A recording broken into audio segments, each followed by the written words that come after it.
കേട്ടുവോ പൂപ്പാലയിൽ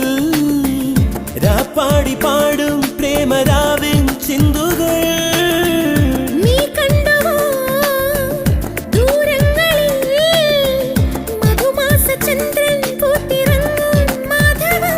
അവിടെയോ അരികിൽ ഞാനൊരുക്കിനാ പക്ഷിയാ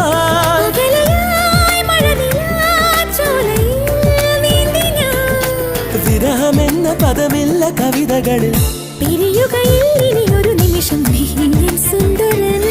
എന്നോമൽ സുന്ദരി